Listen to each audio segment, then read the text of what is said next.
大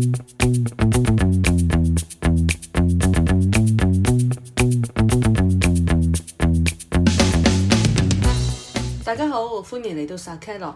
咁喺清酒嘅課題上呢，我一直對 food pairing 食物配搭都非常之有興趣嘅。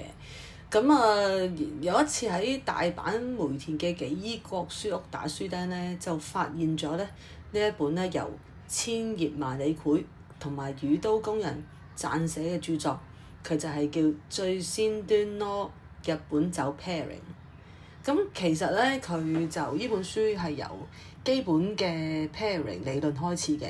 咁佢就加埋好多唔同嘅showcase 啦、例子啦。咁宇都宮老師咧，其實佢本身都真係呢個清酒界嘅權威啦。咁佢就會加上好多即係科學化嘅理據嘅。咁佢入邊咧就圖文並茂啦、印刷精美啦，咁講嘅嘢係非常之清楚嘅。咁就算咧，你除咗作為一本 food pairing 嘅範例嘅書之外咧，其實你當食譜用都得㗎喎。佢入邊係有教點樣煮餸啊，有啲 recipe 喺度嘅。咁但係其實咧，food pairing 咧雖然係呢本書嘅主軸啦，但佢就唔係唯一嘅。咁譬如咧，佢有一篇咧係宇都宮老師咧介紹呢個爛酒啊。咁咧其實就係呢個日本酒講座入邊咧介紹爛酒，爛酒即係助熱啲酒嘅熱酒嚟飲啦。咁咧其實我就覺得嗰個 chapter 咧好似一本即係清酒嘅教科書嘅。咁咧書入邊咧有一個好得意嘅章節嘅，佢咧就係以亨魚咧就作為 pairing，咁咧就配唔同類型嘅清酒。咁每一款嘅清酒去配呢個亨魚咧，其實佢都會有唔同嘅味道啦。咁所以作者咧，佢就會即係因為呢個酒同亨魚有唔同嘅變化咧，佢都係有呢個詳細嘅評述同埋訪問。咁所以咧，其實佢直頭係有一個範例啊，即係呢個亨魚呢個 example 咧，就令到呢個 food pairing 咧就更加立體嘅。咁兩位作者啦，咁千葉散咧，佢就比較着重實質嘅用途啊，即係究竟即係 food pairing 可以即係點樣去做啊，即係邊啲酒去講配啲咩食物咁樣啦。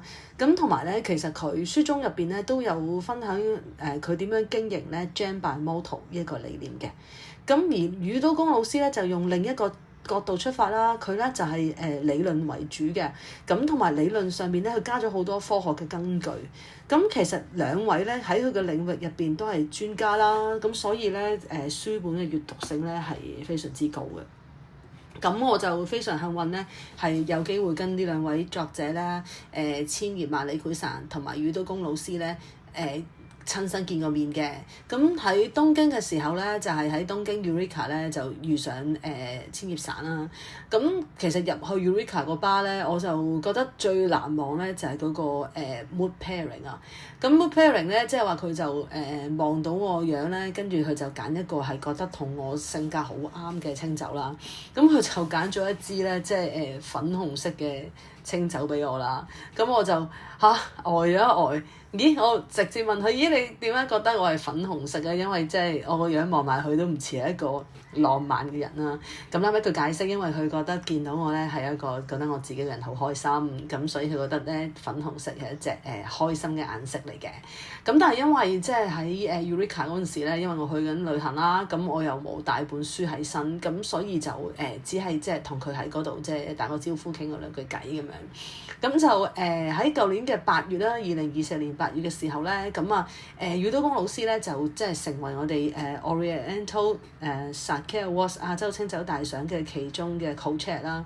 咁佢就嚟咗香港，咁我就即刻咧攞咗我本書咧，就揾佢幫我簽名啦。咁本書咧就只係得實體版嘅啫，咁佢就冇 Kindle 版嘅。咁雖然佢係用日文書寫啦，咁其實咧唔識日文咧都可以嘗試閱讀嘅。因為第一咧，其實本書咧圖片都好多啦，咁同埋其實都有一啲漢字嘅。你其實要簡單去大約明到啫。如果唔識日文，大約明到佢講乜咧，其實都唔難。你再深入啲咧，咁其實佢中間咧都有啲即係緊要嘅 point 咧，佢係即係會有極線咧間住 highlight 俾你睇嘅。咁你可以嘗試即係 highlight 嗰啲 point 咧，你可能用 Google Translate 啦，咁都可以明白大概嘅內容嘅。因為其實咧喺書籍上邊咧，其實 Sake 嘅書講真如果真係好值得睇，唔係話即係太 basic 咧，其實日文係會好睇啲，因為譯翻做中文咧，你要就翻個市場咧，多數都係一啲即係好入門啊，或者即係一堆即係清酒嘅指南咧，其實就未必去滿足到你真係想多認識清酒嘅。咁呢本書啦，即係呢本叫做最先端咯，日本酒 pairing 咧，我就覺得係可以真係要擺一本睇。如果你好中意 Sake 咧，應該要買一本擺喺你個書架上面咧，得閒攞嚟揭下嘅。今日就講到呢度，下次再分享其他嘢啊，拜拜。